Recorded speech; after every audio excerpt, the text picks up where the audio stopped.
Hello, everyone, and welcome to another episode of Jeff Reads Wikipedia. And how you doing? I'm doing okay. Trying to keep that grind up, trying to keep the content train moving. It's not easy. Um, some people have suggested some topics for me to read, but before I can even get to those, I had to tackle this one because I had never heard of this thing. I find it to be absolutely terrifying and crazy and macabre and grotesque, and thought that it deserved its own episode. So I figured we would do that today before we launch into some of those other topics to check out. Um, so today's topic, the topic we're going to read from Wikipedia, is the topic of the Mellified man. Mellified? Yeah, Mellified man. What? I had never heard of this before. This blows my mind. Boom, the Mellified man. What is a Mellified man, you ask? Well, normally I would read the little intro, but I feel like it doesn't do it justice. This is a Mellified man here. Should I? Yeah, let's just go in. Let's just go into it. We'll bury the lead. No, because I'm trying to pull you in with a clickbait thing, right? So you probably already know what it is. So we know what it is. All right, I'll read the intro without reactions. That way we can get through it quickly. A mellified man or a human mummy confection. Yes, confection like candy. Confection. That is correct. I read that correctly. Confection. A human mummy confection was a legendary medicinal substance created by steeping. What is steeping? It's when you take your tea bag and you soak something in to get its essence by steeping a human cadaver in honey. Cadaver, a dead person. The concoction is detailed in Chinese medical sources, most significantly in the Bankao Gangmu of the 16th century Chinese medical doctor and Li Shizhen. Relying on a second-hand account, Lee reports a story that some elderly men in Arabia near the end of their lives would submit themselves. So these guys are willingly submitting themselves to a process of mummification in honey to create a healing confection. Mind you, a confection is an edible treat. It's edible. Confection's like a sweet. Let's see what it actually says. The term instead of using oh, is there no definition for confection? It's not here.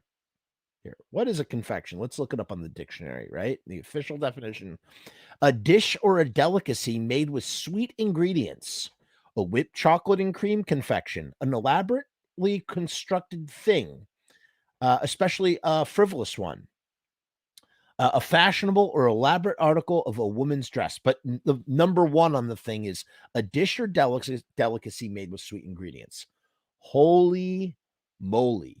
The process differed from a simple body donation. So it's like, you donate your body to science, you're donating your body to become mummified, right? Body donation, anatomical donation, or body bequest is the donation of a whole body after death for research and education. Donated bodies are mostly used for medical education research. They are used for gross anatomy, surgical anatomy, and for furthering medical education. So the process differed from a simple body donation because of the aspect of self-sacrifice. That's right. Essentially what you're doing is you are volunteering yourself to be sacrificed in a non-violent way, but no less painful, right? I would imagine it'd be painful and agonizing, but not violent. The mellification process. Let's see what mellified means, right? Let's look that up. Got to look up words. If you don't look up words, don't know what's up. No result there. Let's see mellification. Look up mellification. Nope, nothing there. The mellification process would ideally start before death. So you volunteer for the process. You're volunteering to die. You've lived a long life, and there comes a time in your life where you go, huh, you know what? I've lived a good life.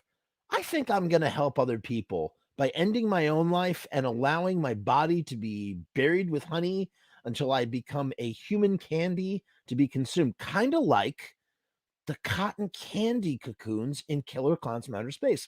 That is essentially what a mellified man is when you think about it. Wow, I never thought of that. So the the aliens, the clown aliens from Killer Clowns from Outer Space are really just a takeoff of the Mellified man. The idea of putting someone in something really sweet and then consuming them for sustenance, which is what the killer clowns would do. They would they would shoot you with their ray, turn you into a cotton candy thing, like a cotton candy cocoon, and then they would stick a straw in you and drink you up like a soup. So they kind of consume you like spiders do. You know, spiders don't eat; they inject digestive enzymes into the body and then they slurp it back up like a soup because they don't have any mouth moving parts. The mellification process would ideally start before death. The donor would stop eating any food other than honey. This is insane to me. This is so insane to me. Before you die, you make a decision. I'm going to self-sacrifice myself. I'm going to donate my body for science. I'm going to become medicine. I'm going to become a honey mummy. The donor would stop eating any food other than honey, going as far as to bathe in the substance.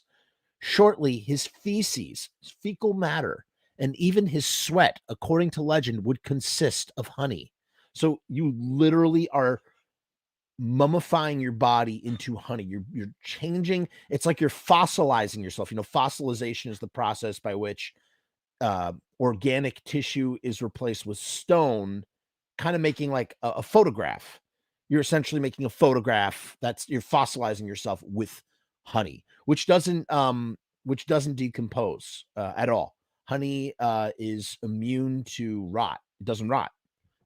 It lasts forever. Honey does, which is an interesting thing about honey. So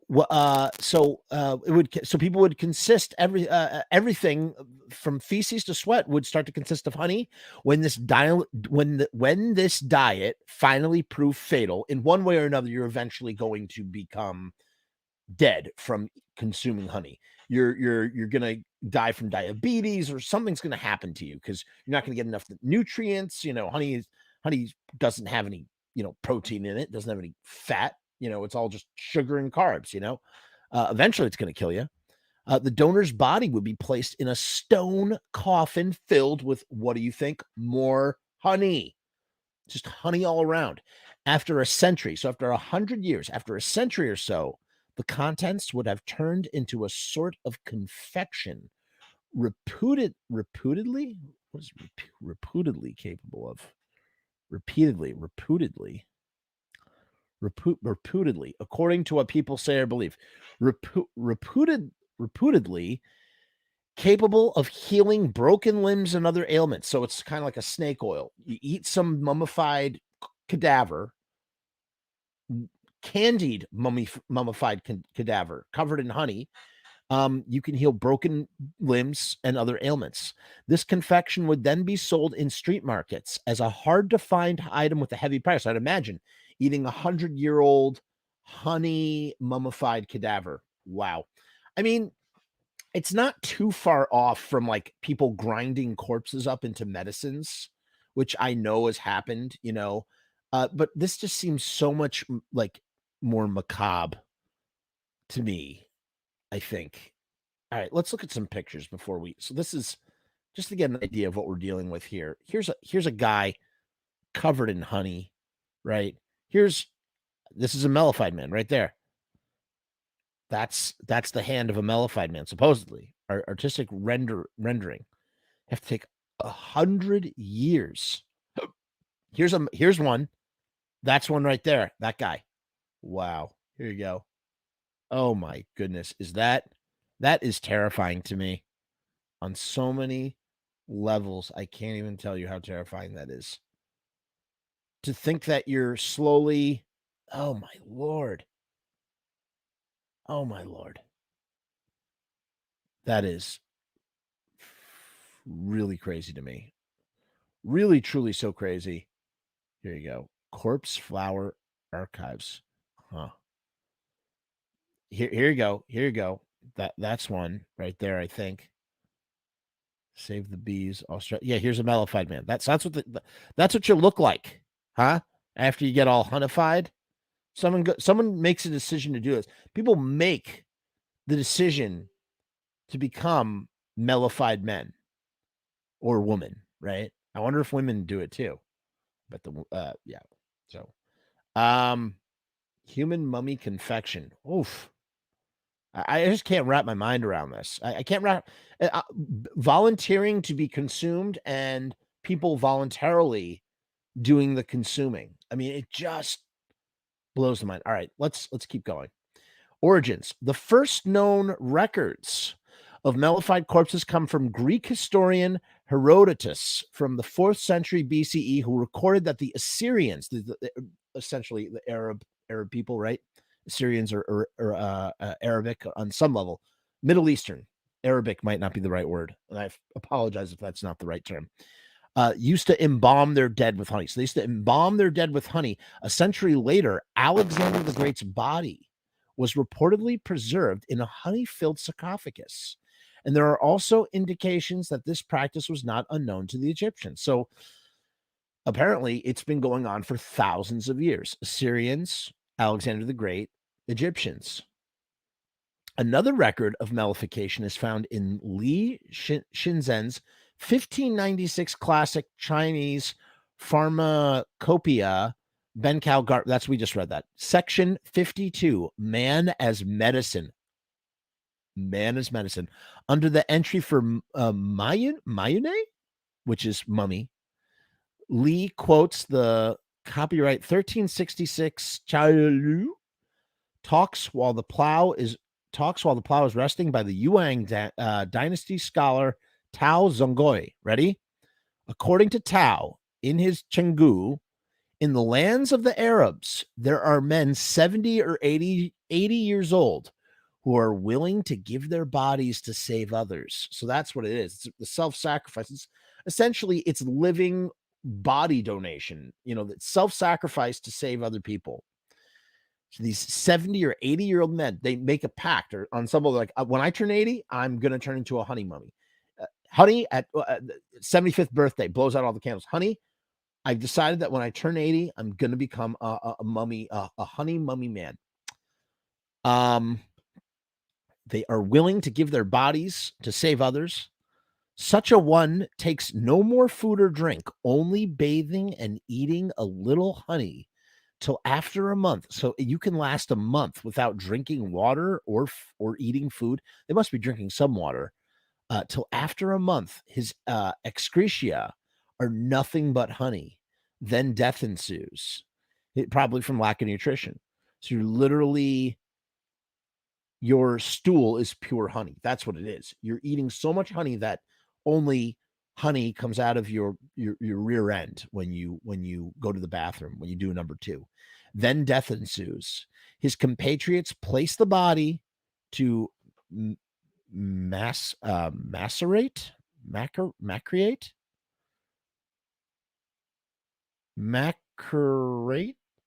soften, or become soaked by a liquid. Oh, so to make them soggy in a stone coffin full of honey.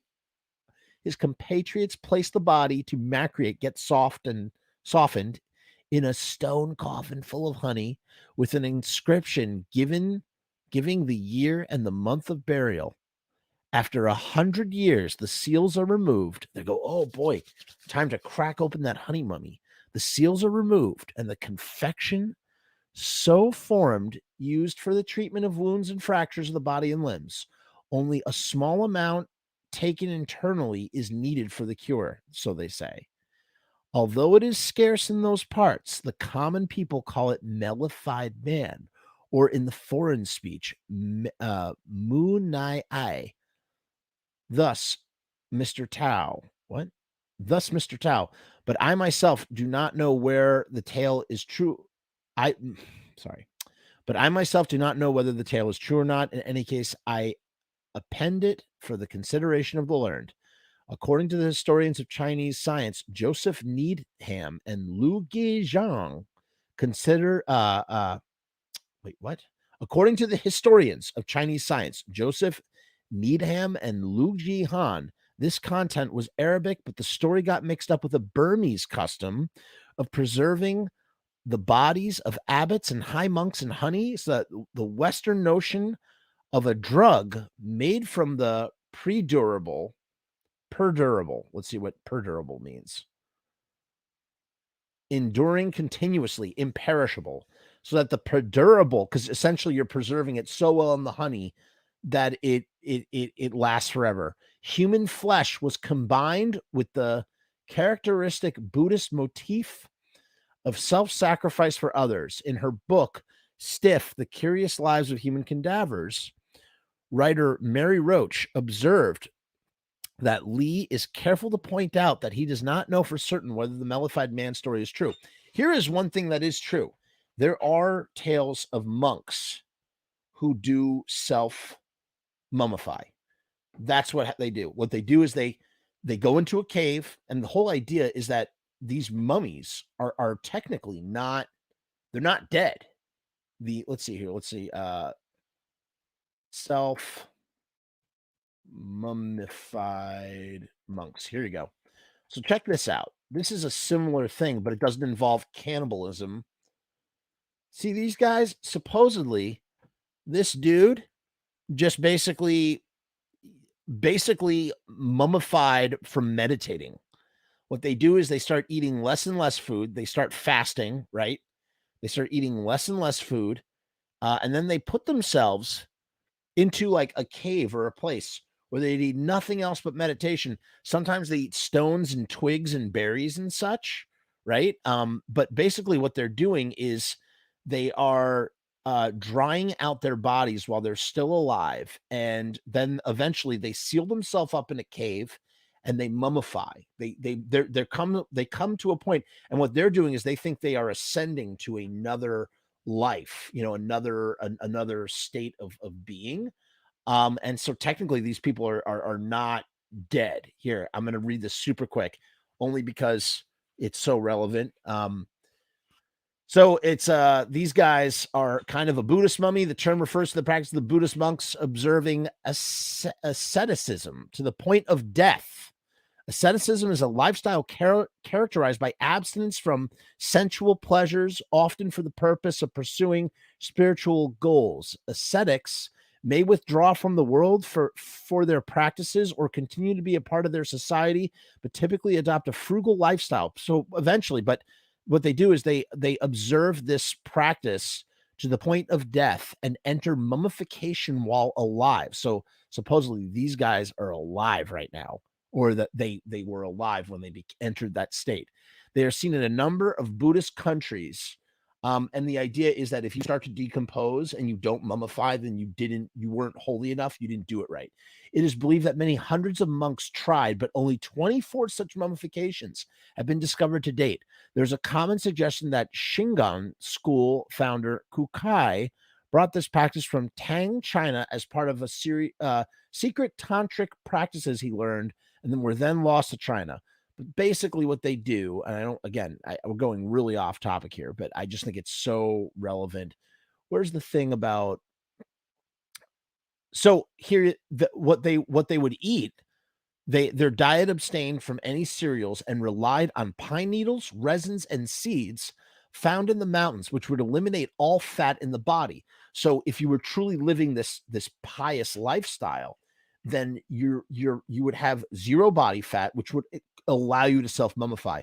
Now, if you didn't do it 100%, then there would still be a little bit of body fat on you, and then maybe you would rot, and therefore you would not achieve the true thing. So only the truest of true hardcore OGs were able to accomplish this by following it to the nth degree, which you need to do in order to do it. And in the same way, our Mellified man is doing this sort of situation because, they're transferring themselves into honey. They're honeyfying themselves. Lee calls the concoction Mirin, translated as honey person or Mellified man. Mizrin, honey saturated person, is a modern synonym. The place it comes from is, I can't pronounce that, an old name for Arabia or the Middle East.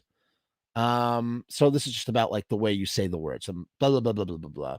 Mellification is a mostly obsolete term for the production of honey. I gotcha. Or the process of honeying something from Latin. which is mellificar, to make honey or mel. The ancient Greek word melissa means bee, honey bee, or honey. Oh, melissa means honey. Interesting. Physical properties of honey. This is interesting. This is fascinating. Honey has been used in funerary practices in many different cultures. Burmese priests have the custom of preserving their chief abbots in coffins full of honey. Its reputation for both medical uses and durability is long established. For at least 2,700 years, honey has been used by humans to treat a variety of ailments through topical application, but only recently have the antiseptic and antibacterial properties, meaning that there's no bacteria that can get into the whatever and cause it to rot. So only recently the antiseptic and the antibacterial properties of honey have been chemically explained because of its unique composition. And it's so interesting. It's made by bees. Honey comes from fucking effing bees, man. That's just so, that blows my mind. That blows my mind that this eternal thing comes from a living organism. Because of its unique composition and the complex processing of nectar by the bees, which change its chemical properties, honey is suitable for long-term storage and is easily assimilated even after long preservation. History knows examples of honey preservation for decades, centuries, even millennia, even for thousands of years. Antibacterial properties of honey are the result of low water activity causing osmosis, hydrogen peroxide effect, and high acidity. The combination of high acidity, hydroscopic, and antibacterial effects have led to honey's reputation as a plausible way to mummify a human cadaver, despite lack of concrete evidence. So even without concrete evidence, meaning doing it, they know that it exists because of what honey is. Similar medicine practices, both European and Chinese pharmacopoeias, employed medicines of human origin, such as urine therapy or even medical uses for breast milk. We know the benefits. Bodybuilders love breast milk. They buy it by the gallon to drink because it's really good for building protein, for building muscle and stuff. In her book, Roach says that the medical use of or the medicinal use of mummies and the sale of fake ones is well documented in chemistry books of 16th to 18th centuries in Europe, but nowhere outside Arabia were the corpses volunteers. Ooh. So only in Arabia did people volunteer for this. Outside of volunteer, I guess people were forced into this situation. People were forced to sacrifice themselves to become honey mummies. Mummies were a common ingredient in the Middle Ages until at least the 18th century, and not only as medicine, but as fertilizers and even as paint. The use of corpses and body parts as medicine goes far back. In the Roman Empire, the blood of dead gladiators was used as a treatment for epilepsy. Huh. I wonder how they came to that conclusion. How do you know? This guy has epilepsy. Let's feed him some gladiator blood. Oh, he's all better. In his book, Bernard Reed suggests a connection between European medieval practices and those of the Middle East and China. The underlying theories which sustain the use of human remains find a great deal in common between the Arabs, as represented by Avicenna, and China through the Benkao. Body humors. Remember, we talked about humors with the bloodletting when we were talking about Terrer. Humorism, the humoral theory or humoralism, was a system of medicine detailing the makeup and workings of the human body, adopted by ancient Greek and Roman physicians and philosophers. So body humors, vital air, and circulations, and numerous other things are more clearly understood if extended study is made of Avicenna, or the Europeans who based their writings on Arabic medicine. I always mispronounce that word. The various use given in many cases common throughout the civilized world. Nicholas Lemery also recommended women's milk for inflamed eyes. Feces were applied to sores. That's so weird. I've heard of that. If you apply feces to sores. And the human skull, brain, blood, nails, and all the parts of man were used in 16th century Europe. So in popular culture, the song Sweet Bod by Lemon Demon is based on this practice. The novel The Dervish House by Ian MacDonald features a hunt for a mellified man. And a segment of the 8th episode of the 4th series of the British Children's Historical Sketch Show, horrible histories features this concept. Let's take a quick look at the Dervish House. Is a near science fiction tale that'll follow some blah, blah, blah. Huh. So, I don't know. I can't see. It's not popping up. In any case, this idea terrifies me. The idea of self-sacrifice is noble, and it's a noble ideal that I think everybody wants to, like do. Like, what's that word I'm thinking of? What's that word? Not a friggin' oh my god, it's on the tip of my tongue. Aspire. Self-sacrifice for the good of others. People want to aspire to that, but the actual idea of going through it, and in the realm of things, the Mayans and the Aztecs and the Incas and these peoples would sacrifice themselves to the sun gods for better weather, sometimes on purpose, and sometimes they were, they capture others and make sacrifices. That seems a lot more pseudoscience than, or, really even magic than the idea of, this is more like pseudoscience, like the idea of like, oh, well, you dip a body in honey and that's going to, heal your broken bones. That seems to make it almost in the same way of like bloodletting. Again, obviously none of these things are science, but it's just like, it's the idea of like trying to go about something in a more scientific way. This feels more scientific than, say, sacrificing yourself to the sun. But it's still crazy to me, in the same way that perhaps advanced races in the future, or advanced people in the future, whatever, or aliens that might exist out there, go, the human beings, they donate their organs for science and for others when they could just replicate stem cells. Like, it's so obvious that stem cell technology is like real medicine, and that by future standards, the idea of being an organ donor is like barbaric. Oh my God, they actually take organs from dead bodies and put them in other people, and those people have to take anti-rejection drugs. It probably sounds really crazy to the people of the future, just in the way that to us, volunteering yourself to, when you reach a certain ripe old age of 70 or 80, have had a good long life, buy grandkids, buy wife, buy children. It's time for me to just start eating a lot of honey until I die. And, oh, he's getting near, because his sweat is sweet, and his poo is something that Winnie the Pooh would eat. That's right. His poo is something that Winnie the Pooh would eat. It just seems really crazy to me, and scary, and nothing that I would ever want to see. And then you got to wait 100 years. You got to wait 100 years. So it's like your grandkids are like, oh yeah, that's my grandfather. He's buried in that tomb full of honey. We're gonna crack him open. Or even better, hey, great grandpa, Morrison, turned himself into a honey mummy. I saw you, Ezekiel. I saw you broke your leg. Eat some of your great granddad, and you'll be all better. You'll be right as rain. Crazy, crazy, crazy stuff. If you like the creation of this content, please support the channel by subscribing. I should have said that at the beginning. I should always start these off with subscribe. Please subscribe to the channel. Please like this video. There's a lot of ways to support the content. Go to my website, fromus.com, click on some of the ads. Tune in for another episode. Check out some of the other videos.